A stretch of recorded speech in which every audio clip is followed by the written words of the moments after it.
Olá, bom dia a todos. Sejam bem-vindos a este encontro digital subordinado ao tema o Day After do novo digital do produto ao consumidor.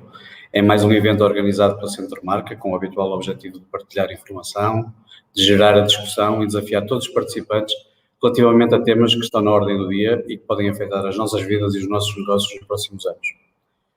Julgo que não é novidade para ninguém que nestes últimos 6 meses o nosso mundo deu uma profunda cambalhota e que muito do que hoje começa a ser corriqueiro e habitual era praticamente impensável no início de 2020.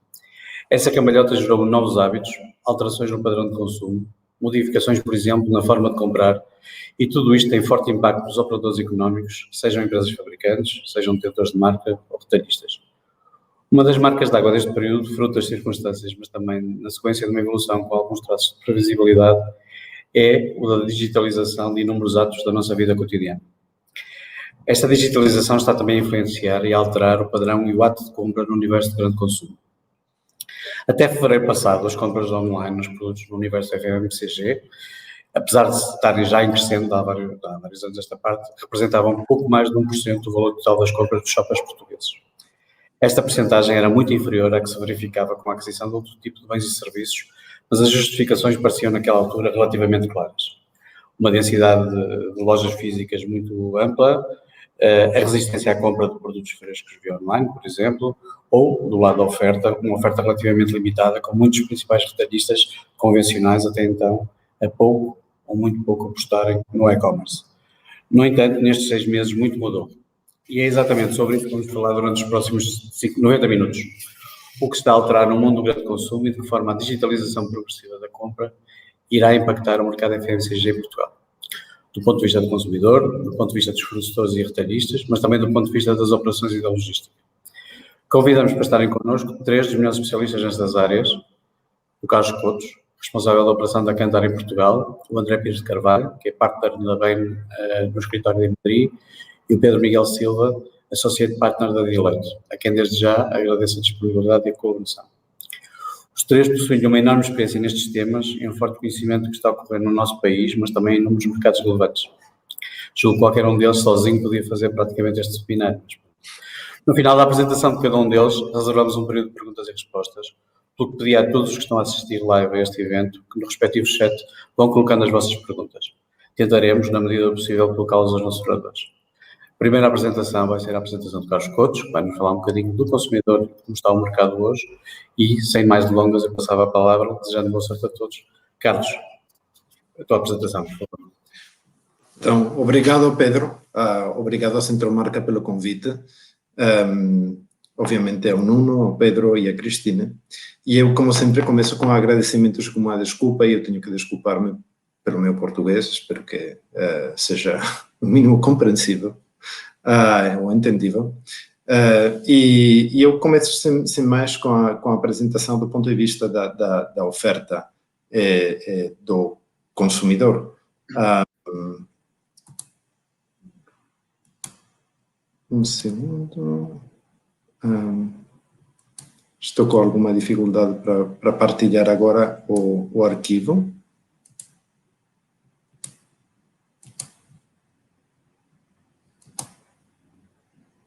Não sei se vocês estão a perceber meu ecrã agora.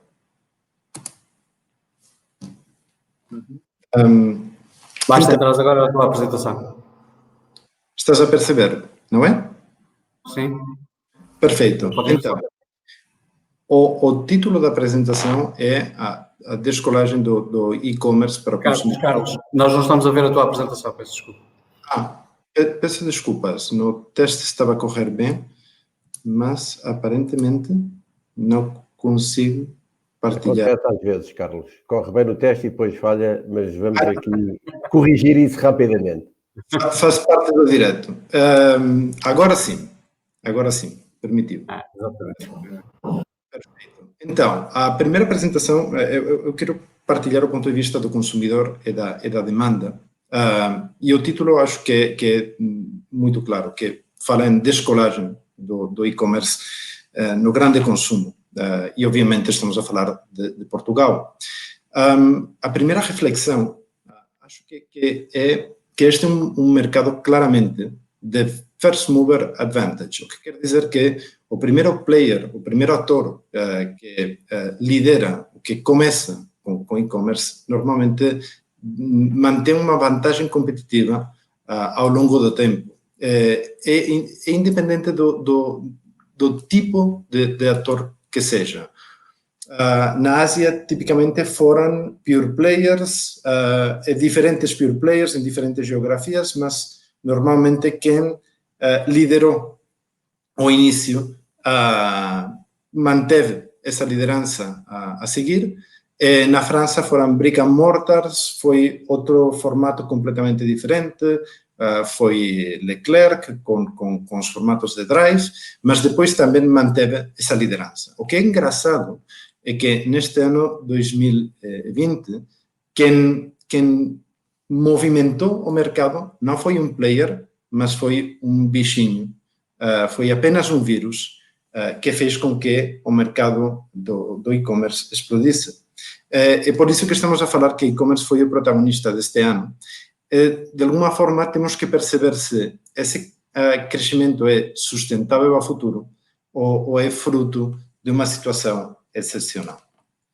Para responder a primeira pergunta, estamos a fazer algum benchmark com países representativos da Europa, e neste caso também da China, que é um dos países mais maduros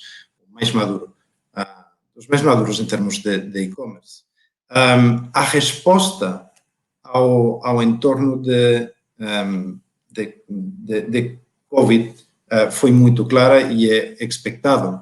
Se a gente percebe como que fechou 2019 e começou 2020, e qual era a situação só 16 semanas depois, ou 15, 16 semanas depois, estamos a falar em menos de 3 meses, e estamos a falar, portanto, no início da pandemia, nos períodos de confinamento, obviamente o consumidor está procurando afastar-se da transação física, está a tentar se expor o menos possível para não contagiar-se.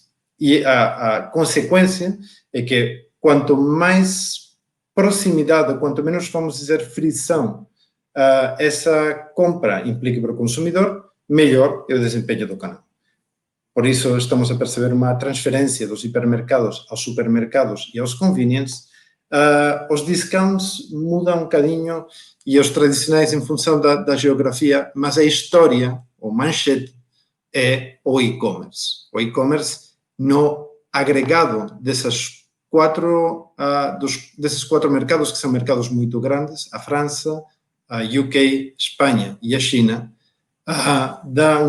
atinge um patamar de 12,4 na média desses países, quando estava a fechar o ano em 8,8. Portanto, um acréscimo superior ao 40% em termos de quota.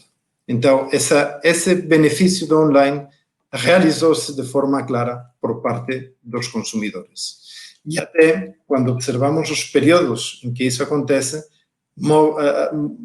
movimenta-se de forma muito evidente com os períodos de confinamento.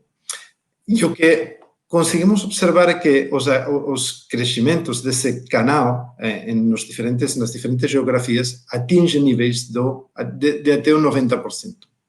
Eu me atreveria a dizer que, se não foi maior, foi provavelmente por uma questão de capacidade instalada. E, obviamente, meus colegas poderão falar com mais propriedade desse ponto, mas é perceptível como nas geografias que já eram mais maduras, o acréscimo em termos de quota foi maior, e o exemplo mais claro é o UK, onde, com um mercado já de e-commerce muito consolidado, atingiu, neste caso, os 2 dígitos de value share. Sim? Então, responde ao confinamento, capacidade instalada é a chave para permitir o crescimento. E em Portugal, o que a gente percebe é que online cresceu em todas as frentes, porque ganhou tanto compradores como intensidade de compra. Mas aqui eu vou meter um bocadinho mais, porque aqui há um conceito que é chave e que eu gostaria que vocês ficassem com ele, que é o conceito de penetração. Por que é importante? Porque normalmente quando estamos a falar em penetração, a gente observa esse 35,5% que são os consumidores que entraram a comprar produtos de grande consumo no e-commerce nos últimos 12 meses, de julho a junho de 2020. Mas isso explica uma parte relativamente pequena do crescimento. O que a gente percebe é que entraram novos consumidores ao canal, mas o que mais cresceu foi a frequência e que essa frequência impulsionou o gasto total até os quase 200 euros, o que representa um 20% de acréscimo. Mas, na realidade, esse acréscimo de frequência, de gasto médio, é outra forma de falar em penetração. Porque a penetração tem dois níveis para o retalho. O primeiro é quantos consumidores entram no canal. Isso é a capacidade instalada. Isso determina, de alguma forma, o teto de um canal ou de um retalhista, seja online ou seja físico. Mas a outra forma de enxergar a penetração é qual é a penetração de cada uma das categorias individualmente. Quantos consumidores compram leite online? Quantos consumidores estão a comprar cremes para o rosto? Quantos estão a comprar detergentes? E essa penetração individual, ou a possibilidade de comprar várias categorias de produtos simultaneamente, é o grande desafio para qualquer retalhista, porque isso tem uma correlação de mais de 90% com o crescimento. Então, se conseguimos que o consumidor compre muitas categorias simultaneamente, isso é o que determina o crescimento dos retalhistas. Sim? Neste caso, é perceptível através da frequência de compra, porque temos mais hábito e porque também estamos a gastar mais dinheiro. E esse conceito de compra em cada uma das categorias é um conceito fundamental que iremos a recuperar um bocadinho mais na frente. Porém, se estamos a falar em termos de penetração, 35,5% dos portugueses já compraram produtos de FMCG no e-commerce. E o que é interessante é que esse grupo de consumidores representa quase o 39% do valor do grande consumo, o que quer dizer que a qualidade do consumidor é uma qualidade muito alta. A outra coisa relevante é que se crescemos em penetração, mas crescemos mais ainda em termos de cestas, o que a gente está a perceber é que toda vez estamos a fazer muitas mais grandes compras de estocagem no canal digital, no entorno digital. E é uma tendência que parece muito consistente ao longo do tempo. É isso por quê? Porque se é verdade que na linha mais clara, quase imperceptível, do gráfico da esquerda, vemos como temos mais compradores, mais consumidores experimentadores, ou mais negócio a vir de consumidores experimentadores, e a linha azul, os repetidores, o que estão alavancando o crescimento do canal. E, de facto, na direita, a gente percebe como o nível de repetição é maior. E isso é fundamental, porque essa repetição, esse hábito, é o que determina a evolução e o crescimento do canal. É um modelo de fidelidade por repetição. Sim? Outro fenômeno que eu acho extremamente interessante é que algumas barreiras, alguns mitos sumiram, desapareceram neste período. E um deles é que este mercado de consumidores, ou uma oferta, a oferta do e-commerce, é uma oferta para consumidores jovens. Sim? Que mais cresceu durante a pandemia, em termos de penetração, com muita diferença, são os consumidores de 50 anos e mais. E esse fenômeno, que acontece em Portugal, não é exclusivo de Portugal. Acontece da mesma forma, neste caso estamos a mostrar o gráfico de UK, mas aconteceu da mesma forma na Espanha, aconteceu da mesma forma na China. De facto, esse target de idade dobrou o valor para o e-commerce. E isso significa o quê? O que isso significa é que, na realidade, não era que existia uma barreira tecnológica que fosse insuperável para o consumidor sênior. Esse não era o caso. O que acontece é que, no entorno da pandemia, os benefícios que o canal entrega, em termos de, obviamente, de não ter que deslocar, não ter que se expor, de conveniência, numa palavra, são muito mais relevantes do que era antes e esse consumidor está disposto a pagar esse prêmio. E a questão é que a pergunta do milhão é se quando tu fazes esse aprendizado como consumidor, vais manter esse padrão de consumo no tempo ou não. E vamos responder no slide a seguir, e é este. Quando nós percebemos o evolutivo de quota do online, em Portugal, que a gente percebe que, efetivamente, durante o confinamento, atingimos um novo patamar, sim, e depois do confinamento, o patamar onde o share se estabiliza é muito superior ao anterior. Por quê? Por dois motivos. Um, porque do lado da oferta, e obviamente meus colegas poderão falar com muita mais propriedade, mas há uma capacidade adquirida que não vai ir embora, vai manter-se, mas também porque do lado da demanda, se a experiência for positiva, esse consumidor percebe os benefícios do canal e tem a chance de repetir no futuro. E é muito importante, e foi extraordinário o Covid, no sentido que teve, ou provocou, ou gerou consumidores captivos do canal. Isso é muito interessante, porque o canal se viu ultrapassado em termos de capacidade operacional em muitos momentos, mas, como era um consumidor que não queria se expor ao contágio, teve a paciência, talvez, para ter umas primeiras más experiências de compra, mas continuar a comprar no canal e dar tempo também ao canal a melhorar a resposta que estava a dar por consumidor. A consequência é que, depois do confinamento, estamos a manter níveis de quota de 3%, quando estamos a falar do conjunto de FMCG. Se estamos a excluir frescos, estaremos a falar acima do 3,5%. Provavelmente estejamos a finalizar o ano perto do 4%. Sim? E esse não é um comportamento isolado de Portugal. Não é que a gente seja diferente, porque o share do e-commerce estabiliza em um patamar superior depois da pandemia em absolutamente todas as geografias. UK, Espanha, França e a China, que são os benchmarks que estamos a usar. Porque este é um modelo, de novo, de repetição e de fidelidade. Sim? Um dos vetores que determinará qual será o futuro do canal será o que o consumidor vai encontrar ou vai procurar.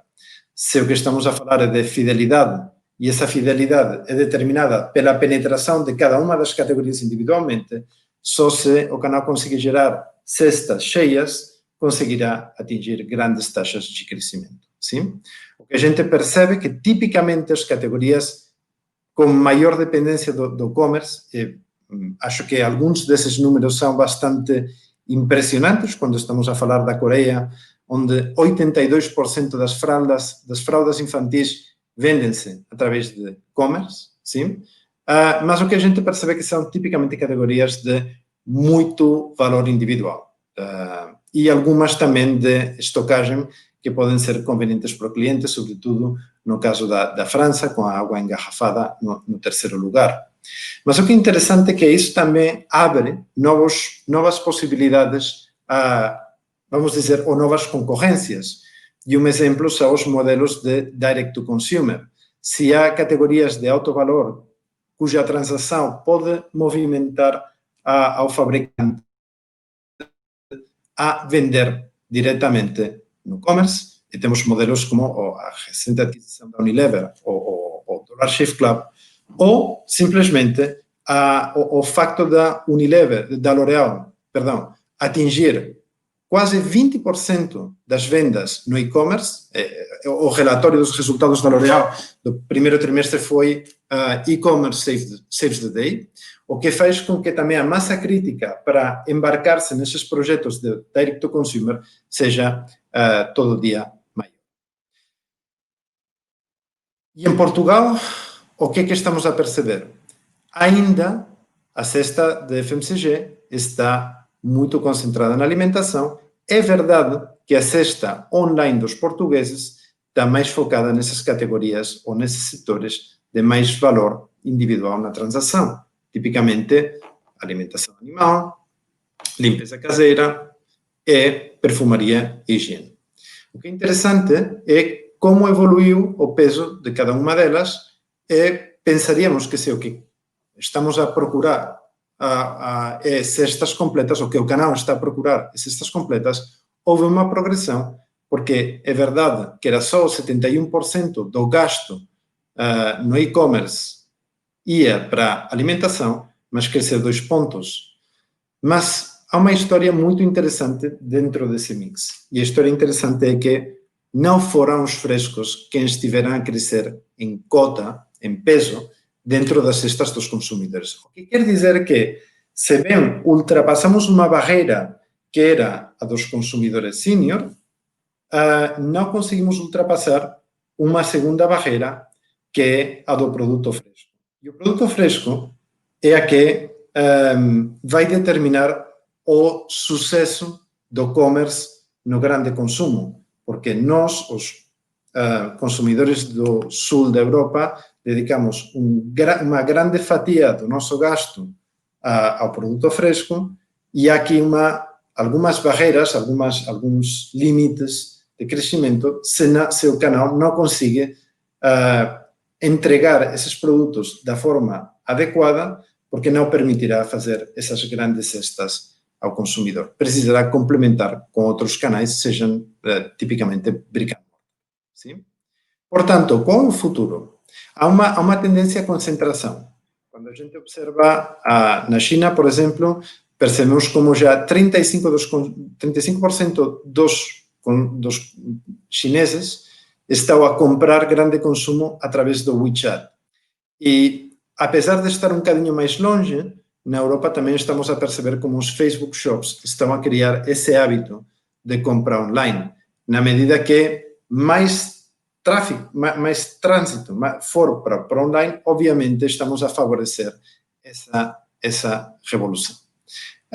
E eu queria mostrar como o nível de aceleração global dos pure players. Para terminar, estamos a perceber como a Amazon já está na posição número 9 dos retalhistas globais, mas a crescer 32%. E a Alibaba está no número 14 a crescer 45%. Então, o nível de aceleração do crescimento é muito grande e é interessante perceber qual que é o modelo de crescimento, sem entrar em muito detalhe, mas na Amazon estamos a perceber que esse crescimento, se olhamos para as variáveis da tabela da direita, estão muito baseadas ou muito embasadas na quantidade de ocasiões, na repetição, de novo, e no share of wallet. E temos que pensar que se a fidelidade de quem compra alimentação na Amazon é alta, é porque também há uma fidelidade que abrange outras categorias de produto, como podem ser viagens, como pode ser, não sei, eletrônica, sim, que fazem parte dessa fidelidade ao canal. Portanto, é um modelo de concentração com um vetor muito claro, obviamente, nos grandes centros urbanos, mas muito alavancado no que é a fidelidade. Sim? E se eles estão a procurar, como todo retalhista, maior fidelidade, isso passa por um modelo omnicanal, sem dúvida. Da mesma forma que os brick-and-mortars estão a entrar no espaço digital, os digitais estão a entrar no espaço físico, porque é a única forma de estar em todas as interações possíveis com o consumidor e oferecer os benefícios do físico e do digital quando o consumidor precisa do um ou do outro. E obviamente, foi o Whole Foods primeiro grande investimento, mas acredito que a gente vai começar a perceber mais integração do ponto de vista de businesses ou negócios físicos e negócios online. Só para terminar, então, um breve resumo do que eu acho que são os principais aprendizagens. O primeiro é que hoje já estamos com uma penetração do canal online para grande consumo em Portugal de mais de 35%. Então, este é um canal já consolidado. É o canal que cresce mais rapidamente em Portugal, mas isso não é um fenômeno isolado. Aqui estabiliza nos 3 pontos de quota, 4 se pensarmos em frescos, mas esse crescimento é comum a todas as geografias. A entrada massiva de consumidores é a base sobre a qual construir, mas é a penetração de cada uma das categorias individuais o que vai determinar o futuro. Também é verdade que permitiu a entrada de consumidores sênior, e isso é uma novidade e uma barreira que já caiu. E o modelo vai para esse desafio de fidelidade com cada uma das categorias individuais, mas se tem que começar por um ponto. Se você é um retalhista que quer concorrer no espaço online e quer ser bem-sucedido no e-commerce, tem que necessariamente focar como absoluta prioridade no produto fresco. Muito obrigado. Obrigado, Carlos. Temos aqui uma ou duas questões colocadas para a assistência, mas essencialmente até por via mail, mas queria colocar-te 3 questões muito rápidas. Uma primeira, se nos davas alguma indicação se o online neste momento está a adicionar valor ao FMCG, ou basicamente nós estamos a falar de uma transferência de canal. As pessoas estão a comprar, deixam de comprar de um lado, estão a comprar do outro, mas no fundo o bolo total, o crescimento que está a assistir-se é um crescimento que se assistiria sem online ou com online, por isso se há aqui uma adição efetiva de valor. Depois, perguntar-te se, na tua opinião, esta digitalização abre novas oportunidades de ligação direta das marcas com os consumidores, e se achas que essa ligação direta, o direct consumer, pode representar, não vou dizer a curto prazo, mas pelo menos a médio prazo, uma fatia importante das vendas. E a última pergunta, que é uma pergunta um bocadinho mais de curiosidade quase pessoal, nós temos assistido, em termos de evolução do crescimento do online, em termos dos últimos períodos, um verdadeiro eletrocardiograma. Nós temos semanas com crescimentos brutais e na semana a seguir com crescimentos mais baixos, e voltamos isto, mesmo já no período do desconfinamento. A minha pergunta era se tens alguma percepção porque é que, ao contrário do físico, temos uma curva, se no caso do online nós temos aqui esta oscilação tão forte. Peço desculpa do ruído, mas há aqui uma obra em cima. Então, deixa eu tentar responder às 3 perguntas. A primeira é de valor acrescentado do canal, ou de acréscimo, quanto valor traz o e-commerce. Mas depende muito da fase do e-commerce, porque num primeiro momento a oferta do e-commerce é tipicamente uma oferta muito focada, muito marquista, portanto acrescenta valor. Mas também é verdade que o ciclo de vida do e-commerce leva a um nível mais agressivo comercialmente, mais promocional, na medida que o modelo se consolida, sim, e também, eventualmente, começa a ter outras abordagens, como mais presença da marca própria, mas isso tipicamente num segundo estágio. Então, tipicamente no primeiro minuto, acrescenta valor, sem dúvida, e isso é chave, porque está constrói a reputação e a imagem com as marcas, mas é fundamental ser o primeiro a fazer isso, e depois disso volta a modelos mais similares ao brick and mortar. Essa foi a primeira pergunta. A segunda pergunta era, desculpa...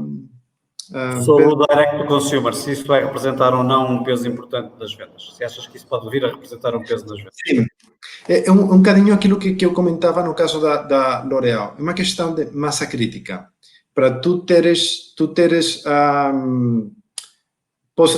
possibilidade de chegar direto ao consumidor, precisas de realmente destacar num entorno onde a escolha de marcas e a escolha de canais é infinita, sim? Então, acho que o caminho provavelmente seja o dos marketplaces. E, na medida que o canal fica a crescer, teremos mais e mais direct to consumer, porque o investimento será rentável para os fabricantes, mas também acho que haverá categorias que serão totalmente driven concentradas em termos de e-commerce, porque terão um alto valor de transação e o consumidor terá um interesse em ir a fazer uma compra, individual desse produto, e haverá produtos de menos valor onde o que será mais importante é a conveniência, é fazer um one-stop shop. E aí, provavelmente, se estamos a falar não sei qual seria a categoria, com menor valor unitário, provavelmente não fará sentido ter um canal para esse produto especificamente. Então, depende de duas questões. Valor individual da transação e depende do tamanho total do e-commerce. E a terceira pergunta é sobre as variações do canal. É que realmente tudo está a acontecer numa velocidade muito grande. A velocidade de aquisição de capacidade de alguns operadores tem sido espetacular em questão de 1 a 2 semanas. O que eu anteciparia é que depois deste período tão conturbado, vamos dizer, deste pulo que deu o e-commerce agora, a evolução será um bocado mais progressiva. Isso, obviamente, se não houver um segundo ou um terceiro período de confinamento. Se voltarmos ao confinamento, o benefício do canal volta a ser um must-have. O consumidor tem que comprar online para não se expor à doença, e aí voltaremos a ver umas movimentações de quota e de atores absolutamente impressionantes. Senão, será uma senda mais progressiva. Carlos, muito obrigado. Eu ia passar de imediato a palavra ao André. Provavelmente dos 3 oradores será aquele que, pelo menos no seio da Centromarca, será um pouco menos conhecido. A Bain é um dos escritórios de referência em termos mundiais e junto tem feito muito trabalho, muito interessante nesta fase. E recomendo a todos que vão seguindo algumas das publicações que vai fazendo. De qualquer maneira, nós pedimos ao André um bocadinho que se focasse, neste caso, na área mais operacional deste mundo, e eu pedi ao André, que está no escritório em Madrid da Bain, que nos fizesse companhia, que então fizesse a sua apresentação. Muito obrigado, André, pela colaboração. Muito bem, muito obrigado, Pedro. Vou aqui também partilhar a apresentação. Ok. Muito bem, podem ver o meu ecrã? Está perfeito. Sim. Sim? Ok. Muito bem. Bem, mais uma vez, muito obrigado pelo convite. O que eu queria falar, partilhar com vocês hoje é as perspectivas da Bain sobre realmente a temática do e-commerce em grocery, mas também sobre a perspectiva retalhista. Não é? O que nós achamos aqui é que principalmente para os fabricantes de marcas, é importante perceber como é que isso o crescimento do e-commerce vai alterar, digamos, os modelos de negócio dos retalhistas e as implicações para essas relações que os fabricantes têm com os retalhistas, não é? Então, queria tocar 3 temas. Primeiro, partilhar com vocês a nossa perspectiva sobre como é que a crise do Covid afetou a penetração do online grocery, não só como afetou, mas como é que vai afetar nos próximos meses e a longo prazo. Quais são os cenários que nós estamos a estudar, que estamos a prever que ocorram, não é? E depois passamos à segunda pergunta, que é o que é que isso implica para os modelos de negócio, para os economics dos retalhistas, não é? E por sua vez, então, o que é que isso implica também para os fabricantes, para as FMCGs. E, finalmente, o que é que, em termos estratégicos, como é que os retalhistas estão a pensar em reagir, digamos, a esses efeitos do e-commerce, não é? E já vamos ver que aqui é uma questão importante dos economics e da rentabilidade. Okay? Então, começando com o primeiro ponto, realmente como é que a BEM vê o impacto do Covid da penetração do e-commerce. Começando um bocadinho com os dados históricos. Antes do Covid, víamos crescimentos interessantes, não é? Obviamente de uma base muito pequena, em quase todos os mercados desenvolvidos. Em alguns, a penetração já era bastante mais alta do que outros, não é? Nomeadamente em Inglaterra, estávamos a ver penetrações já próximas dos 10%, e enquanto que outros países, como a Alemanha, a Itália e em Portugal, com penetrações mais baixas. Mas, de qualquer maneira, o que se via é um ritmo de crescimento bastante grande. Não é? O que é que fazia com que esse crescimento não fosse ainda mais acelerado? Nós fizemos aqui um estudo há uns meses atrás, que o que mostrava é que para a taxa de penetração do comércio online não é, crescer, não é, e, digamos, haver lealdade por parte dos clientes, eram preciso várias repetições da experiência. Okay? O que nós vimos aqui é que a partir da terceira repetição de experiência de uma compra online, havia uma muito maior propensão a que esses consumidores finais, que esses compradores continuassem a utilizar o canal online. E porquê? Há várias razões. A primeira é porque só depois de algumas experiências de compra online é que os consumidores passam a estar mais familiarizados com as próprias plataformas de compras, não é? Onde encontrar os produtos de determinadas categorias, como navegar as aplicações. Depois disso, também depois de algumas compras, as próprias plataformas passam a sugerir compras e produtos e até podem passar a oferecer também promoções e campanhas de marketing mais especializadas e com um targeting mais concreto. Não é? Então, isso explica um bocadinho porque é que é preciso várias repetições para que haja um stickiness da compra online. Não é? Que foi justamente o que aconteceu durante o confinamento. Não é? No impacto imediato, houve um aumento muito grande da procura, não é? Nas semanas pico da crise. Achamos que no curto prazo, como vamos ver agora, grande parte desse crescimento vai se manter, como o Carlos teve a mostrar também, já com dados mais recentes em Portugal, e a longo prazo, obviamente, vemos aqui uma aceleração grande da penetração do canal. Não é? Aqui alguns dados que nós temos, são, digamos, direcionalmente, têm a mesma, os valores parecidos com o que o Carlos teve a mostrar. Aqui nas semanas de pico estamos a falar de abril, maio, nos principais países europeus, estamos a falar de crescimentos médios superiores a 100%, ou seja, mais do dobro versus os períodos equivalentes no ano anterior.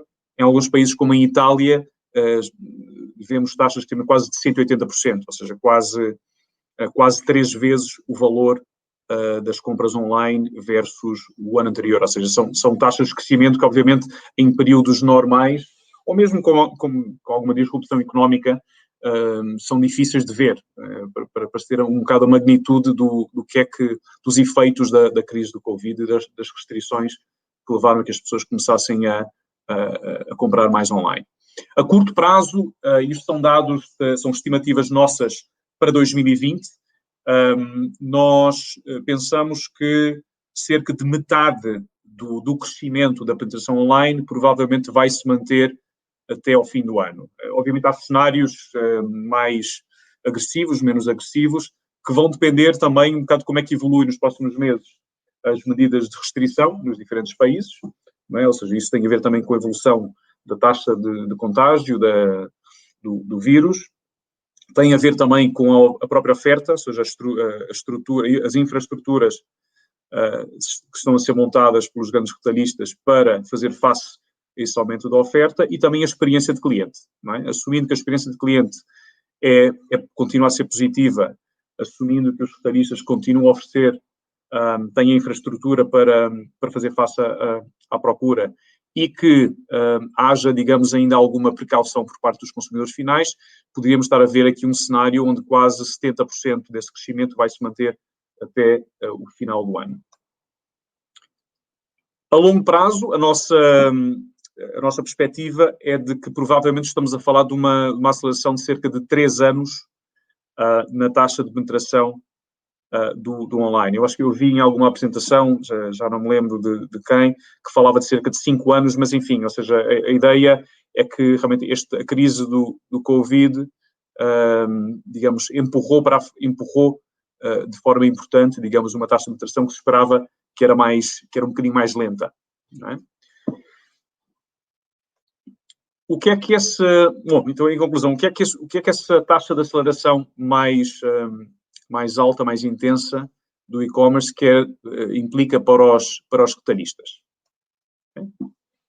Neste gráfico, o que nós mostramos aqui é a taxa de rentabilidade, o EBIT, Earnings Before Interest and Taxes, por cada transação online, dependendo do modelo e comparando-a com a taxa de rentabilidade média de uma compra em loja física. Então, à esquerda, temos aqui, em loja física, médias de taxas de rentabilidade entre 2% a 4%, ok?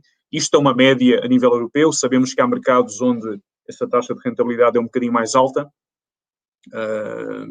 Em Portugal, por exemplo, sabemos que os grandes retalhistas têm uma rentabilidade um bocado mais alta, porque os preços em média, não são muito diferentes dos preços médios na Europa e o custo é mais baixo, conseguem taxa. Mas, de qualquer maneira, de forma direcional, o que vemos é que quando passamos para um modelo de home delivery, o online, muito poucos retalhistas conseguem fazer essas transações rentáveis. O que temos aqui é que, quando é o próprio retalhista a fazer o picking na loja e depois a fazer a entrega, estamos a falar de margens negativas que podem ir até menos 15% de EBIT. Okay? O que nós vimos aqui nesta linha vermelha é qual é essa rentabilidade se o retalhista faz a cobrança dessa entrega. E aqui assumimos um valor médio de cerca de 8 ou 9 euros, okay? Que é até um valor bastante generoso, e mesmo assim os retalhistas não conseguem fazer essa operação online rentável. Okay? Temos aqui várias modalidades depois, também pode-se utilizar também terceiros e parceiros para fazer o seu picking no store, que podem ser mais eficientes, mas de qualquer maneira estamos a falar de rentabilidades ainda negativas. O modelo Click and Collect, vocês veem mais à direita, é um modelo que alguns retalhistas já conseguem fazê-lo rentável. Há um grande retalhista em França, por exemplo, tem uma cota de mercado grande no Click and Collect, que com a cobrança do serviço conseguem fazer que a rentabilidade seja positiva. Okay? Obviamente porque eles não têm o custo, que é o custo dos mais relevantes no modelo online, que é o da entrega. Eles só têm o custo do picking. Okay? Porquê é que o e-commerce é fundamentalmente tem uma rentabilidade negativa para os retailers? Em primeiro lugar, porque realmente nos últimos anos o que tem acontecido é que os retalhistas basicamente pegam na sua oferta de loja, okay, e fazem um plug and play dessa proposta de valor, okay, a uma plataforma online. Okay, uma plataforma online que eles oferecem sem reduzir os custos das lojas, porque o footprint das lojas físicas continua o mesmo, e é preciso acrescentar custos operacionais. É preciso meter o picking, é preciso fazer o delivery, é preciso pagar comissões a parceiros, é preciso montar estruturas organizativas para gerir o negócio online, aos custos de tecnologia. Acrescentam-se esses custos, não se reduzem custos das lojas, da estrutura atual, e ainda por cima não se cobra valores suficientes por esse serviço. Okay? Portanto, ou seja, o resultado é que, com essa aceleração então, do canal online, obviamente é interessante do ponto de vista de receita e de volume e de faturação, mas não é assim tão interessante do ponto de vista de rentabilidade e tem implicações a longo prazo se assumimos que aqueles valores que nós vimos, aquelas projeções vão acontecer. Chegar a uma penetração a nível Europa de 10% do comércio online. Os grandes retalhistas têm um grande dilema, não é? Que é Muito bem, ou seja, podemos não expandir a nossa oferta online com o risco de perder cota de mercado, cota de clientes, não é? Que é pior ainda porque depois temos custos fixos que não são diluídos por esse volume de negócio, não é? Ou então, acompanhar a tendência do comércio online e ter essa oferta para os clientes atuais, que com o modelo atual o que faz é diluir as nossas margens. Okay? Portanto, com o modelo atual operativo do comércio online, os grandes retalhistas vão perder dinheiro, okay? Relativamente à rentabilidade atual. Okay? Os poucos retalhistas que conseguem, e há poucos, rentabilizar o comércio online é porque ou estão a cobrar valores bastante altos pelo serviço, okay? Então eu estou a pensar aqui na Coop, na Suíça, ou Woolworths na Austrália, okay? Ou alguns players como o Instacart, FreshDirect, que são intermediários, que têm um markup, um premium bastante alto sobre o preço desses produtos em lojas físicas para compensar, digamos, os custos adicionais do comércio online. Okay? Como é que os retalhistas estão a pensar, então, em dar a volta a essa situação? Okay? Então, há 3 tipos de alavancas que eles vão começar a trabalhar, alguns já começaram a trabalhar, e, obviamente, algumas delas têm implicações para os fabricantes de marcas. Okay? O primeiro tem a ver com a proposta de valor, okay? O segundo tem a ver com o modelo de receitas, okay? E o terceiro tem a ver com operações. Okay? Eu vou falar um bocadinho sobre cada um deles rapidamente. Este gráfico é só para ilustrar, digamos, uma lista de potenciais alavancas que os retalhistas estão a avaliar, okay? nas suas novas estratégias de e-commerce, okay? Que tem aqui 2 dimensões. Tem a dimensão qual é o impacto nas margens e qual é a dificuldade, os custos adicionais de implementar essas alavancas. Só para dar um exemplo, por exemplo, aqui à direita, aqui em cima, markup prices, aumentar os preços dos produtos, okay? Tem um impacto imediato, obviamente, no bottom line, né? Então a margem é aumentada diretamente e é fácil de implementar. Obviamente aqui as consequências são de, digamos, rejeição por parte dos consumidores, ou seja, há um risco, não é, dos consumidores não perceberem esse aumento dos preços, se não percebem também e não sentem que a proposta de valor aumentou de forma significativa. Outro exemplo aqui à esquerda é a introdução do que chamamos Micro Fulfillment Centers, que é um tema mais operacional, okay? Que são investimentos que se fazem em criar pequenos armazéns completamente automatizados, okay? Para fazer que o picking e o fulfillment seja muito mais eficiente. Okay? Então, esse é o tipo de alavancas que os retailers estão a contemplar neste momento. Okay? Falar um bocadinho então dos três tipos, não é, de alavancas, okay? Ilustrar um bocadinho quais são os dilemas ou os temas estratégicos que os retailers estão a contemplar neste momento. O primeiro tem a ver com reduzir os custos operacionais. Okay?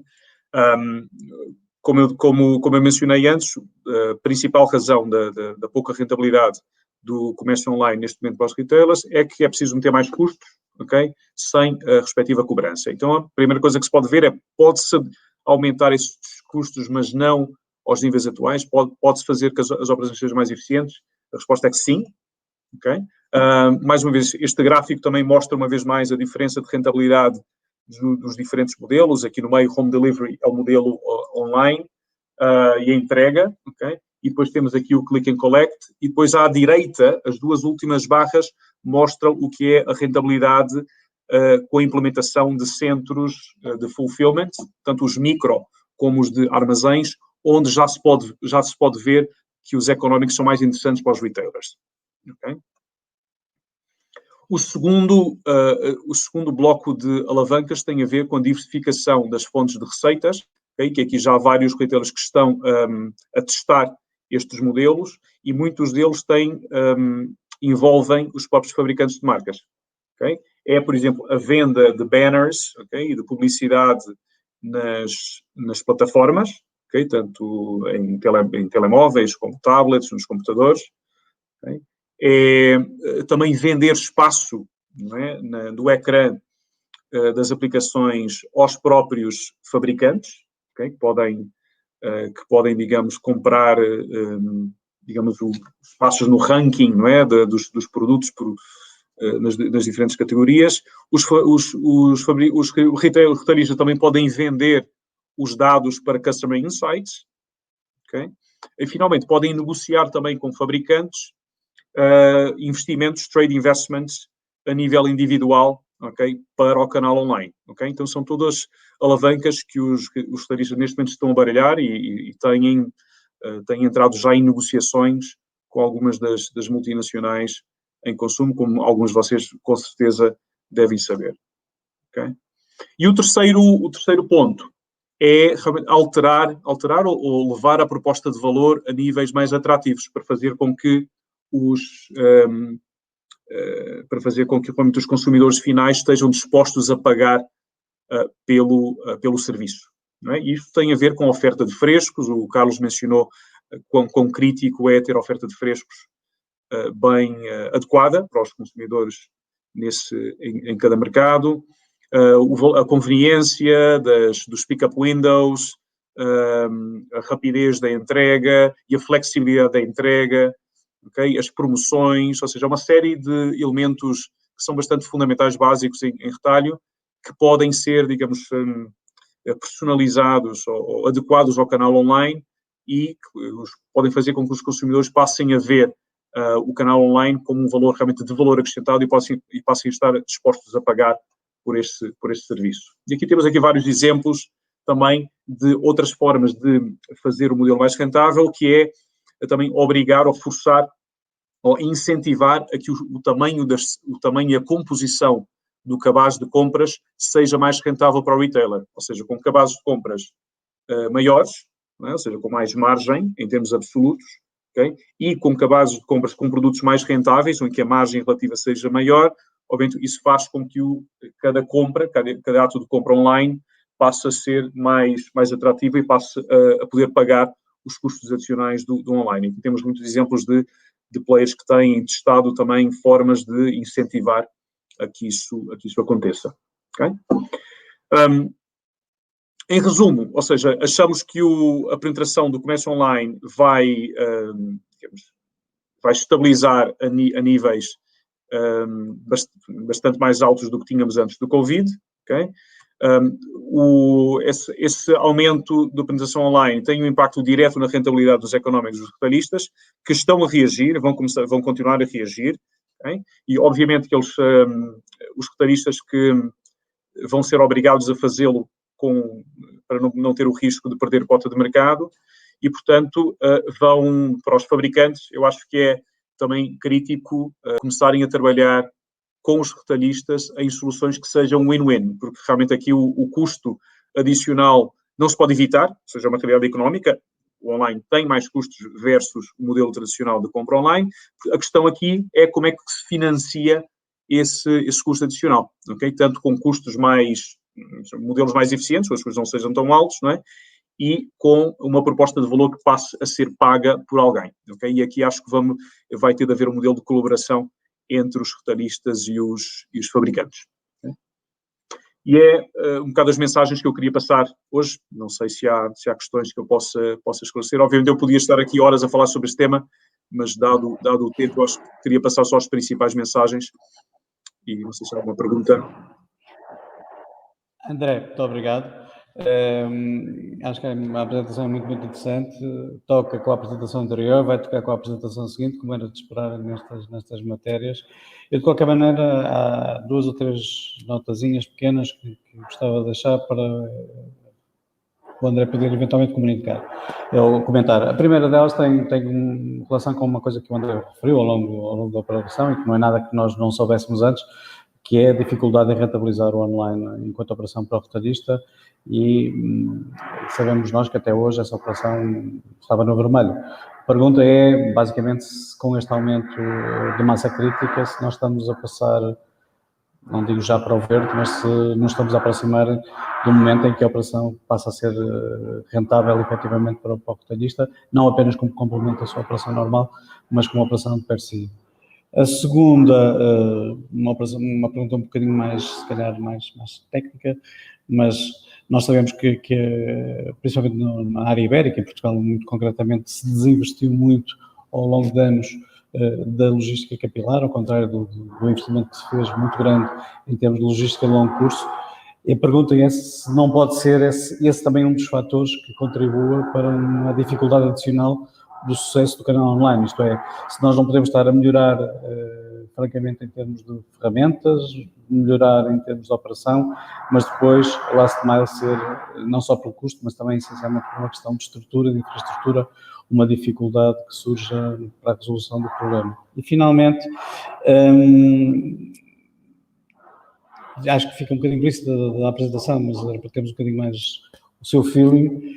Se estas operações online, mesmo para os retalhistas que são hoje convencionais, e vamos lhes chamar retalhistas omnichannel, que estão presentes nos dois universos, se a operação digital vai tender a ser cada vez mais complementar ou se tenderá a haver aqui alguma autonomização interna das empresas, interna também dos próprios fornecedores da operação digital, relativamente ao que podemos chamar a operação convencional. Claro. Se o André quisesse comentar. Rapidamente, só para dar tempo ao Pedro. O primeiro ponto, acho, o aumento de volume e massa crítica agora em comércio online ainda não ajuda, não leva a um aumento da rentabilidade, ou seja, rentabilidades positivas do e-commerce. Eu acho que as exceções que nós temos hoje em dia são muito pontuais. Agora, nós estamos convencidos de que, eventualmente, tem de ser rentável. Ou seja, não há outra opção. Ou seja, senão não há investidor que vá aguentar nenhum tipo de operação que a longo prazo, em retalho, não seja rentável. Portanto, a questão aqui é saber, há custos adicionais, também isso não é preciso dar a volta a isso, é preciso fazer o picking, é preciso fazer a entrega e, portanto, se o consumidor quer isso, e se a nível estável, a longo prazo, achamos que o online vai ter procura, a única forma de fazer isso rentável é ter players, retalhistas, que façam isso rentável. Como é que eles podem fazer isso? É a apresentação, foi o que eu mencionei na apresentação, vão ter que trabalhar na parte de operações, não é? Reduzir os custos fixos no bricks and mortar, na parte física, ser mais eficientes no online e chegar a modelos onde a proposta de valor seja tal que os consumidores estejam dispostos a pagar por isso. Não é? Com relação ao segundo ponto da logística, absolutamente, eu acho que entre o picking e o transporte e o last mile e o transporte é a parte mais relevante, não é? É a parte do custo mais relevante, principalmente em países como Portugal, onde, não sei, as redes urbanas não estão tão preparadas como em outros lugares e as densidades não são tão adequadas para fazer isso rentável. Mas, uma vez mais, acreditamos com automatização, com Advanced Analytics e Artificial Intelligence no apoio à otimização das rotas, e aí sim também o aumento da escala vai ajudar a diluir um bocado os custos, não aumentar o número de entregas por cada slot, mas admito que esse é um dos principais desafios em fazê-lo rentável. E com relação à terceira pergunta, o modelo de retalho físico, obviamente, não vai desaparecer, ou seja, não achamos que esta tendência da substituição não é uma substituição que vai continuar ad eternum, ou seja, chega a certo ponto que vai estabilizar e, efetivamente, eu acho que o modelo híbrido vai ser o modelo que vai ganhar, não é, no mercado. Ou seja, aqueles retalhistas que conseguem manter uma omnicanalidade e um modelo equilibrado, não é, entre a parte física e a parte online e essas interações, porque realmente vai haver cada vez mais experiências de cliente, onde o cliente está na loja e faz um pedido online de outra coisa que se esqueceu, que depois que não há na loja nesse momento, que lhe entregam em casa. Ou seja, há uma série de use cases, eu acho, que vão fazer com que a omnicanalidade seja cada vez mais relevante. Não é só, a omnicanalidade neste caso, não é só ter os dois canais em simultâneo, é também fazê-los híbrido, não é? E que a experiência de cliente até passe a incluir os dois elementos. Portanto, estamos convencidos, o que mostrou o Carlos, por exemplo, sobre o tema da Amazon, ou seja, os pure plays que começam a entrar no negócio físico, realmente aqui nesse aspecto tem uma vantagem, não é? Porque estão a partir da parte mais complexa, que é a parte tecnológica, não é? E estão a entrar na parte de gestão física pouco a pouco e têm tempo para fazê-lo, e realmente vão ser um desafio para os supermercados, para as cadeias tradicionais. Obrigado, André. Foi um gosto tê-lo connosco. Espero que seja a primeira de várias. Eu ia passar de imediato a palavra ao Pedro. O Pedro já esteve em inúmeras organizações da Centromarca, em inúmeros eventos, toda a gente conhece, é uma pessoa seguramente conhecida nessas matérias. Julgo que nos vai trazer aqui uma visão um bocadinho também do retalho, já foi tratado nas outras apresentações, mas de uma forma mais focada, e também uma visão do que é o papel que as marcas podem adquirir neste momento. Por isso eu passava de imediato a palavra ao Pedro. Obrigado, Pedro, pela colaboração. Muito obrigado, Pedro. Eu penso que estão a ver a minha apresentação, correto? Pronto, isto de ser o último a apresentar, necessariamente corro sempre um risco, que é de repetir alguma das mensagens dos meus oradores anteriores, mas por outro lado também dá-me o benefício de hindsight, de poder olhar um bocadinho e complementar talvez com algumas mensagens, nomeadamente com algum foco em dois temas que talvez não foram abordados. Por um lado, de que forma é que os produtores poderão reagir, digamos, a este novo normal, e também falar um pouco do canal Horeca, que penso que principalmente no setor da alimentação e bebidas é algo que terá talvez um impacto ainda muito maior do que o que vai acontecer ou que é previsível que aconteça no setor da distribuição moderna. Pronto, a parte em que eu vou correr o risco é um bocadinho falar daquilo que tem sido, vamos chamar-lhe, a experiência do Covid-19, e falar que, efetivamente, esta transformação, se nós fizéssemos um inquérito hoje de qual é o principal driver de mudança da transformação digital nas empresas, não é o CEO, não é o CIO, basicamente é o Covid-19. E claramente é um evento, é quase vamos chamar-lhe uma experiência a nível global que durante poucos meses nos permitiu encarar possibilidades e principalmente de acelerar determinadas tendências que já se vinham a observar e que já se observam há anos, nomeadamente a nível da digitalização do retalho, em poucos meses. E é sempre, digamos, uma boa perspectiva para nós consultores que andamos a pregar, digamos, algumas destas mensagens e algumas destas tendências há alguns anos, vê-las tão aceleradas num tão curto espaço de tempo. Não maçando-vos, obviamente, com dados, efetivamente, como o André referia, entre 3 a 5 anos, aqui estamos a ver, aqui não se foca exclusivamente em FMCG, estamos a falar de vendas totais a retalho, excluindo, digamos, algumas categorias, quer nos Estados Unidos, quer no UK, e vemos, efetivamente, durante os primeiros 3 meses, principalmente da pandemia, obviamente, em que a maior parte das lojas físicas estiveram fechadas, seria efetivamente expectável que nós tivéssemos um crescimento muito acelerado. A questão, obviamente, é que parte desse crescimento é que se vai manter. Dava só aqui, se calhar, 2 notas relativamente ao crescimento observado. Por um lado, algo que se observou, principalmente no mercado americano, é que a maior parte do crescimento ocorreu não em players online, ou pure players online, mas também com os retalhistas, vamos chamar-lhe omnicanal, as Walmart, Target, Costco's, etc., que capturaram durante os últimos meses uma porcentagem maior do crescimento, ou seja, da transferência de consumidores para o online, do que os próprios pure players. E isso é algo novo, é a primeira vez que está a acontecer, ou seja, apesar de os pure players ainda terem uma cota de mercado de comércio online superior a 50%, essa vantagem comparativa face aos retalhistas, vamos chamar-lhe tradicionais, está a esbater-se, principalmente junto aos retalhistas tradicionais, obviamente, que estiveram melhores preparados e que melhor se prepararam para este evento e, efetivamente, para este serviço. A segunda questão é que, obviamente, nós vamos ter um dip, principalmente a partir do momento em que as lojas físicas voltam a abrir-se, mas que, efetivamente, existiu, como também os 2 oradores anteriores já referiram, um elevado número de novos consumidores online de experimentação que nunca tinham utilizado antes e que efetivamente vão se manter e vão manter, digamos, uma parte significativa do seu consumo.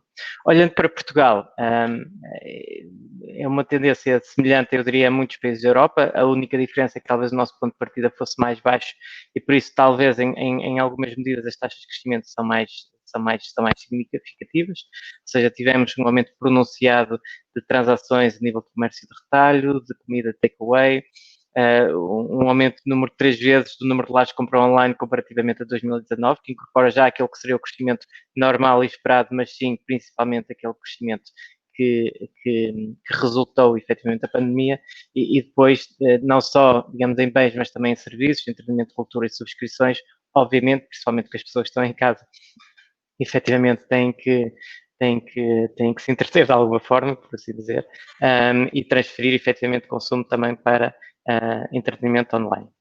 Falando aqui um bocadinho do Horeca, hotelaria e restauração, obviamente que aqui as perspectivas são muito preocupantes, ou seja, existe uma crise aguda que ainda não está completamente exposta, porque temos tido efetivamente as medidas de layoff, de incentivo, para principalmente proteger os empregos deste setor. E ainda tivemos também o mês de agosto, que apesar de ser significativamente inferior a anos anteriores, mas um período de verão em que houve uma transferência, se houve uma redução basicamente dos visitantes externos, também houve uma transferência de consumo de turistas portugueses que de outra forma iriam para fora e que ficaram em Portugal. Mas efetivamente nós vamos perceber durante os próximos meses a real impacto e a real crise efetivamente que este setor vai passar. Sendo nós, e quando olhamos, e foram recentemente publicados as estatísticas relativamente a qual foi o crescimento, ou por assim dizer, a contração do produto interno bruto nos vários países da Europa durante os primeiros 6 meses deste ano, nós reparamos efetivamente que os países mais penalizados são os países do sul da Europa, por várias razões, mas eu diria que uma das principais é efetivamente a perda das receitas de turismo provenientes principalmente de visitantes externos, porque são economias efetivamente mais dependentes desse setor. E como nós sabemos e olhamos para os últimos 5, 6 anos, principalmente após recuperação económica desde 2014, o setor da Horeca cresceu muito e, sobretudo, pelo boom de visitantes e pelo boom de turismo que Portugal teve nestes últimos 5, 6 anos, e obviamente vai ser aquele que vai sofrer mais efetivamente com essa contração, independentemente de uma recuperação que possa existir no médio e longo prazo. Então, pensando aqui em perspectivas, ou seja, tudo isto aconteceu durante os últimos 5 meses, como é que vai ser efetivamente o novo normal? E eu diria que está dependente essencialmente de 3 vetores. Por um lado, que tipo de recuperação económica é que teremos? Que obviamente está muito dependente daquilo que é, por um lado, a evolução do ponto de vista de terapia de vacinas que o próprio Covid terá, e por outro também da própria reação dos consumidores e da recuperação da confiança dos consumidores para o consumo. E olhando aqui para as várias perspectivas, se é uma crise, se é uma recuperação em V, ou seja, se é uma recuperação rápida à medida que os consumidores se adaptam rapidamente ao novo normal e começam a retomar determinados hábitos de consumo, não só de visitas ao comércio, mas também de frequência de estabelecimentos de Horeca. Se é uma recuperação em U, com uma recuperação mais prolongada e uma recuperação mais lenta, se é uma recuperação em W, em que as múltiplas vagas seguem sucessivamente a novas vagas de pressão económica e uma elevada volatilidade na procura e pressão sobre as cadeias de abastecimento. Nós sabemos que não existe nada que penalize mais o consumo e também a gestão das cadeias de abastecimento, que é a incerteza, que é a volatilidade. E neste momento, eu acho que a questão que se coloca na mente de todos os retalhistas e produtores é exatamente onde é que nós vamos, ou como é que vai ser essa evolução, porque como é que eu me devo preparar para o novo normal, que percentagem de e-commerce, como o André diz, é que vai ser sticky, é que efetivamente se vai ajustar, e isso, essa incerteza, essa volatilidade, adia decisões de investimento, adia decisões relativas à reconfiguração de redes de distribuição e penaliza por si só e cria quase um ciclo vicioso do ponto de vista de recuperação económica. E por último, e aquele que é, digamos, o quadro mais negro, recuperação económica, esta lógica do V-coxo, em que a economia não chega a recuperar para níveis anteriores à crise e que demoramos vários anos, efetivamente, até conseguir fazê-lo. Eu não sou economista e muito menos futurologista, por isso acho que faz mais sentido termos presentes quais são os cenários possíveis e qual é que deve ser a nossa reação a estes cenários, do que propriamente fazer aqui um exercício de futurologia de como é que essa evolução vai acontecer. O segundo fator de evolução terá a ver também, como já foi referido no primeiro painel, ou na primeira intervenção, que mudanças de consumidor é que se tornaram estruturais. Ou seja, até que forma é que este período, esta experiência, este trauma vai mudar comportamentos do consumidor.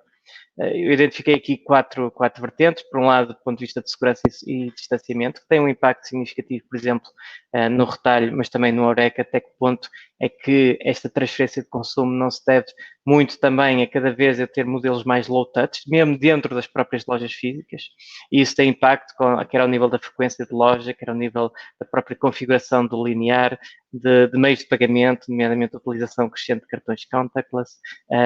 Prevê-se efetivamente que haja uma redução significativamente de pagamentos em dinheiro, mesmo nas economias onde existe essa tradição, onde existe essa presença, e depois, obviamente, entrega em casa e utilização crescente também de pick-up points, que evitem efetivamente contacto pessoa a pessoa no momento de entrega. O segundo ponto, aqui do lado esquerdo, maior foco nas comunidades locais, principalmente privilegiar uma tendência que já ocorria e que se vai agravar do ponto de vista de conveniência e de contacto local, ou de proveniência de lojas e de consumo de conveniência. Nós andamos já desde o advento da internet há muitos anos e continua-se a falar que será o fim das cidades e o fim dos centros urbanos. Se efetivamente vai haver um esvaziamento das cidades, as pessoas vão cumprir finalmente aquela utopia de viver distribuída pelo território nacional com acesso seamless e imediato e eletrónico, e vamos todos passar a trabalhar a partir de remoto. Eu não acredito que isso vai acontecer, isso é uma opinião pessoal, tal como não aconteceu nas vagas anteriores, ou seja, acho que as cidades têm um condão de se reinventarem e são efetivamente as formas que a humanidade melhor definiu e mais eficiente efetivamente para gerir concentrações ou para gerir concentrações populacionais. Um terceiro ponto, e este também preocupante do ponto de vista social, que é o agravamento das desigualdades. Esta crise tem um efeito e tem um impacto muito desproporcional e muito desigual entre aquilo que são nós neste painel e provavelmente também quase toda a gente que nos está a assistir, que teve se calhar algum impacto, mas conseguimos ajustar as nossas rotinas de trabalho para trabalho remoto e sem um impacto significativo naquilo que é as nossas fontes de rendimento. Já quando vamos falar daquelas que são as populações já por si só mais desprotegidas, cuja rotina não pode ser substituída por trabalho remoto, estamos a falar dos operadores de caixa, dos operadores de armazém, estamos a falar de transportadores, etc. E que efetivamente vão ser os mais impactados por essa crise económica e os mais impactados principalmente por esta incerteza associada aos próprios hábitos de consumo. E aí, efetivamente, vamos ter um aumento de desemprego, vamos ter um aumento de contração de consumo, vamos ter uma crise económica e uma crise de consumo que já estamos a assistir, e vamos assistir a algumas coisas que assistimos também no período de 2009-2012 em Portugal, nomeadamente depois também do contração de consumo e também daqui no ponto em baixo, do ponto de vista de sensibilidade ao preço. Claramente, prolongados períodos de crise e incerteza tendem a tornar os consumidores estruturalmente mais frugais e sensíveis ao preço. Um exemplo que foi um que assistimos de um hábito que se iniciou como conjuntural e depois se tornou estrutural na crise de 2009-2012 foi a transferência de consumo para casa. Quer dizer, eu e acho que quem frequenta edifícios de escritórios viu um advento das marmitas, ou seja, das pessoas transferirem efetivamente consumo de hotelaria e restauração para consumo em casa, ou para consumo, ou receitas feitas em casa e transportadas para o local de escritório, e foi efetivamente algo que ficou e que hoje em dia se mantém. E eu acredito que vamos ver, por um lado, talvez um agravamento, uma aceleração dessa tendência, e também outras alterações de comportamento que se tornarão estruturais decorrentes desta crise. E depois, por último, quão profundo efetivamente será a transferência de consumo para canais digitais. Eu acho que ambos os oradores anteriores já referiram bastante sobre isso. Eu deixava aqui só uma ilustração e para adivinhar o futuro, digamos, é sempre interessante olhar para a história e ver qual foi o impacto, por exemplo, que a epidemia de SARS, que ocorreu em 2003, 2004, teve na China. Ou seja, a China, que hoje em dia todos nós conhecemos como o maior mercado de e-commerce do mundo, como onde existe de longe a maior penetração do ponto de vista do consumidor, é um hábito perfeitamente sedimentado dentro das sociedades e dentro das principais cidades chinesas, mas nem sempre foi assim. E quando olhamos para 2013 e comparando os dois principais mercados, que eram Estados Unidos e China, a China tinha cerca de menos de 1% do retalho ou das vendas a retalho eram em e-commerce, em efetuar essa transação, e hoje em dia, em 2019, já estamos a falar de 36%, e depois desta crise, obviamente, mais ainda, e ultrapassa significativamente essa evolução que aconteceu nos Estados Unidos. A epidemia SARS não foi a única, mas foi uma das principais razões, porque também houve essa transferência de consumo, e mesmo depois do desaparecimento, e mesmo depois da retoma da normalidade do ponto de vista da frequência das populações, a verdade é que foi uma tendência que ficou e que tornou efetivamente a China um mercado de e-commerce que é hoje e que vemos hoje.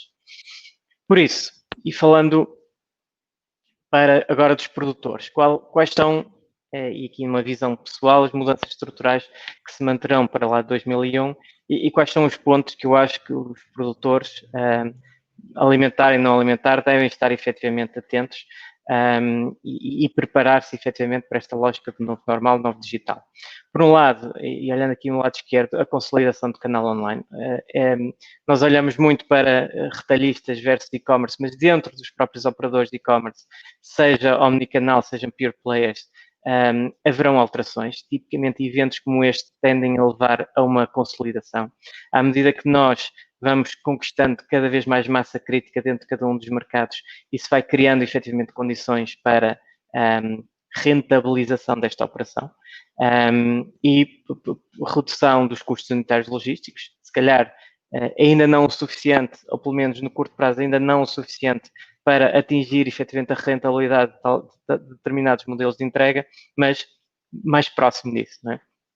E que requer, obviamente, uma revisão das redes de distribuição de last mile. Havendo mais procura, vai haver necessariamente mais oferta, mais opções e um aumento das redes existentes, quer também uma criação, não, as redes de distribuição. Um ponto aí que é importante ter em conta por parte dos retalhistas, que é, ao contrário da rede de distribuição física, das lojas que são detidas pelos próprios retalhistas, na generalidade as redes de distribuição de last mile de operadores logísticos não são. E isso efetivamente faz com que aquilo que é uma tradicional barreira à entrada neste setor, que é efetivamente a rede de lojas, passe a esbater-se.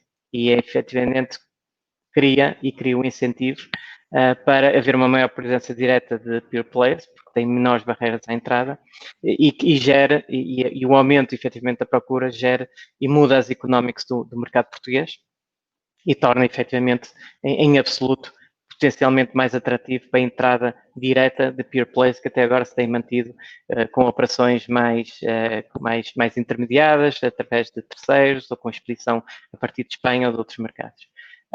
Necessariamente, do ponto de vista do consumidor, uma maior exigência de serviço, obviamente o meu referi crescimento da rede pick-up point e cada vez mais serviços contactless ou de low touch de entrega e recolha.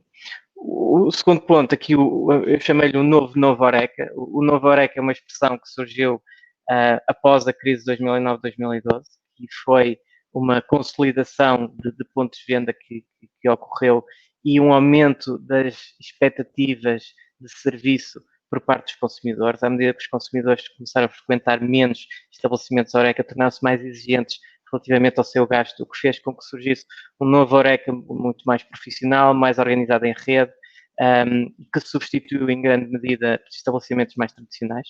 Eu diria que é uma tendência que se vai acelerar, porque os consumidores vão se tornar ainda mais exigentes da frequência do espaço, principalmente com todas as condicionantes do ponto de vista de frequência, de espaço, de ocupação, de efetivamente serem mais exigentes ainda e haver uma necessidade ainda de reinvenção por parte do Horeca. Eu diria que essa consolidação também vai acontecer nos distribuidores, tal como aconteceu também no período de 2011-2012, porque, como sabemos, no ponto de vista de distribuição Horeca, foi-se profissionalizando, foi-se consolidando, mas ainda existe um conjunto grande de operadores independentes, empresas familiares que, como sabemos, são particularmente, têm um balanço muito curto, que pouca liquidez e muito sensíveis efetivamente a choques externos de curto prazo e que efetivamente não vão conseguir sobreviver. E essa consolidação que aconteceu, eu diria que vai continuar a acontecer, que vai eventualmente, em alguns casos, até para uma questão de risco de perda de route de marca, eventualmente obrigar os produtores a entrar mais e a investir mais na distribuição e eventualmente a pensar em novos modelos de desintermediação de serviço direto ao ponto de venda ou, alguns casos, no caso direct to consumer, diretamente ao consumidor. Obviamente, e havendo restrições à utilização de espaços, os espaços de retalho e espaços também de Horeca vão ter que se reinventar e vão ter que aumentar efetivamente o respectivo perfil de ocupação, seja através de modelos de coworking, mas que façam uma distribuição e uma ocupação mais estável ao longo do dia, quer seja pela utilização de serviços de pick-up points, de entrega, de self-service, ou através também de novos modelos de engagement do consumidor, por exemplo, as receitas e os meal kits, que depois são entregues e são, digamos, a última preparação é feita em casa. Os últimos 2 pontos, eu não vou focar muito, eu acho que também foram já relativamente batidos do ponto de vista de revisão das cadeias de abastecimento, mais curtas, potencialmente menos globalizadas, podemos assistir, pelo menos no imediato, e já o vimos, mas algum retrocesso do ponto de vista de globalização, já que conjuga, digamos, com uma outra tendência que víamos, que eram os novos nacionalismos, novas proteções, novas tarifas, que pode efetivamente representar um retrocesso do ponto de vista da globalização. Vai haver efetivamente uma gestão mais ativa do risco, nós percebemos efetivamente, e eu acho que quem trabalha em supply chain percebeu efetivamente e está hoje mais sensível ao tema do risco de disrupção, que era algo que provavelmente não estava nas nossas 3 prioridades e hoje em dia provavelmente está.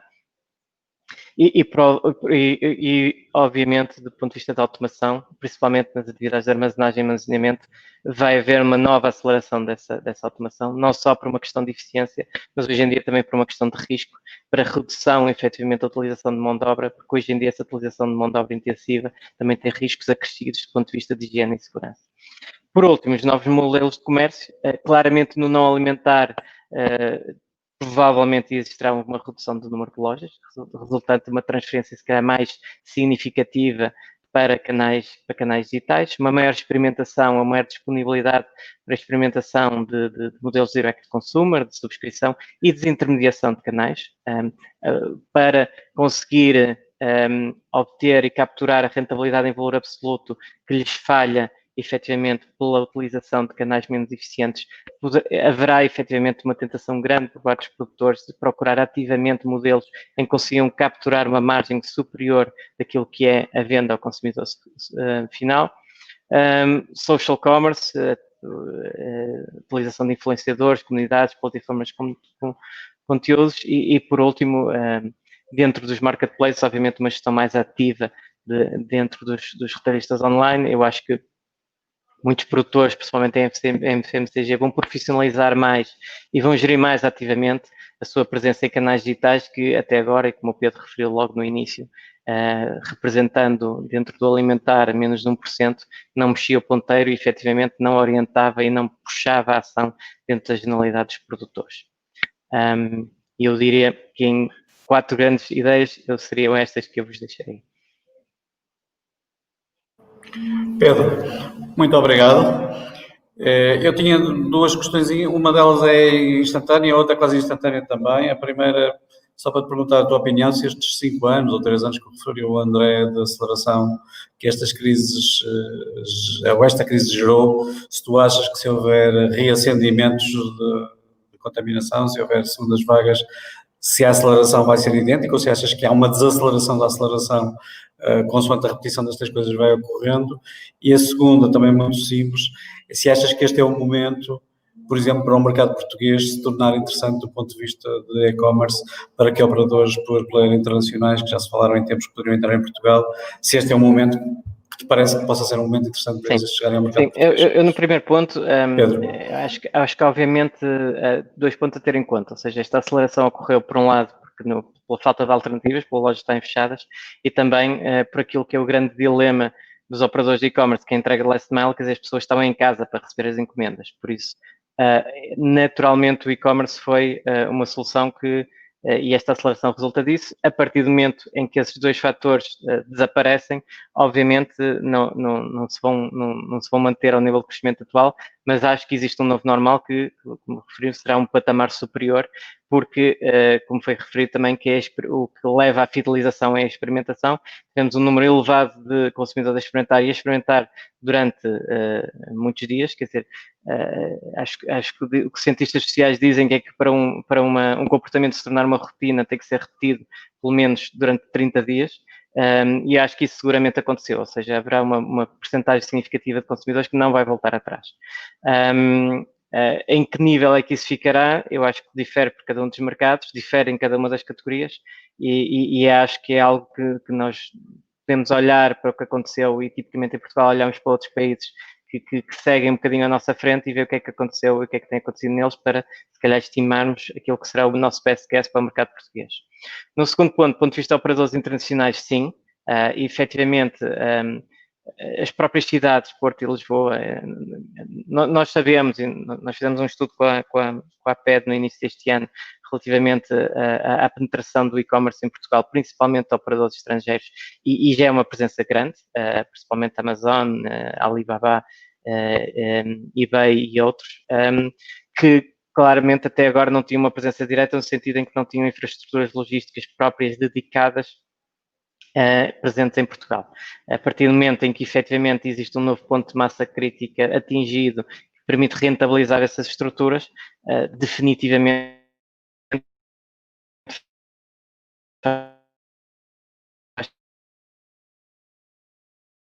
sentido fazê-lo. Temos que ver ao periférico encostado, ou seja, acaba por gerir Portugal ou gerir Portugal e Espanha do ponto de vista logístico como uma única operação.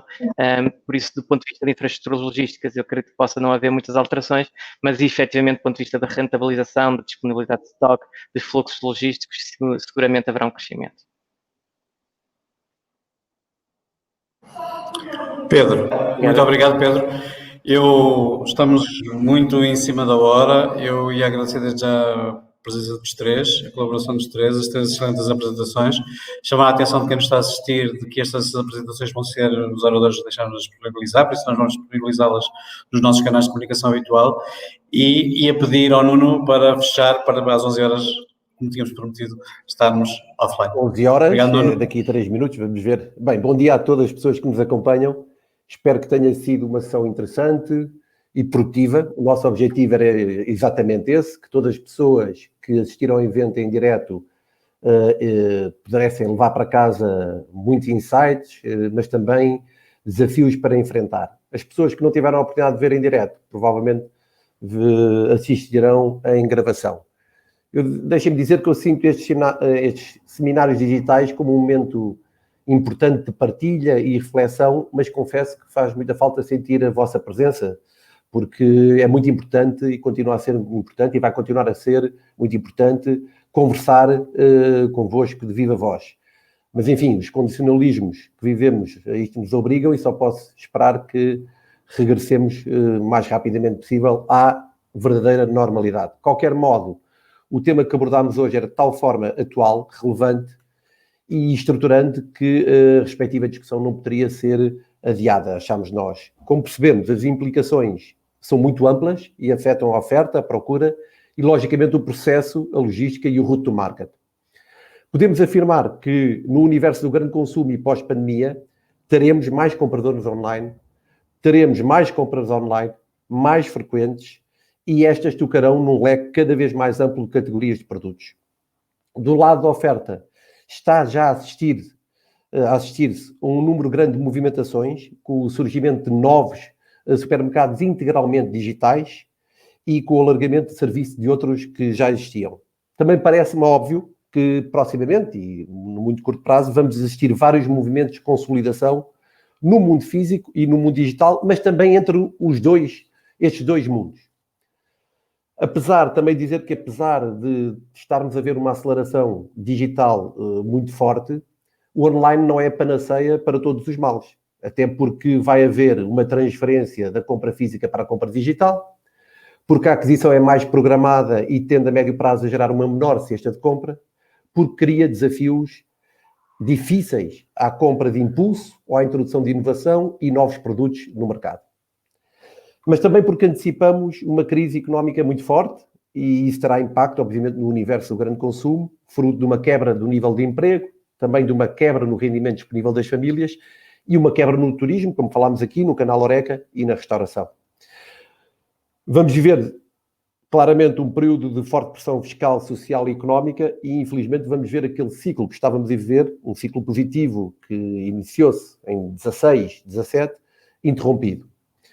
Por tudo isto, queremos que é fundamental nesta fase, como todas as outras, mas ainda mais nesta fase, a informação, a análise prospectiva, o adequado apoio jurídico e a comunicação.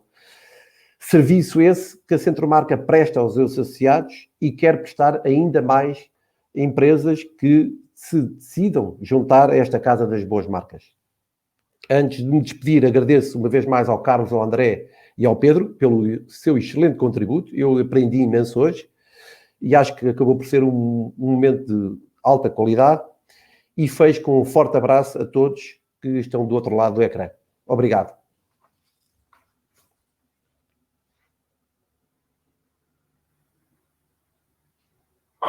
Agradecer a presença de todos, mais uma vez, e um bom dia, Carlos, Pedro, André, espero que todos tenham assistido, tenham tido uma manhã bem produtiva. Esta gravação vai ficar online na nossa página no Facebook, quem quiser pode expor e pode sempre consultar aquilo que foi feito.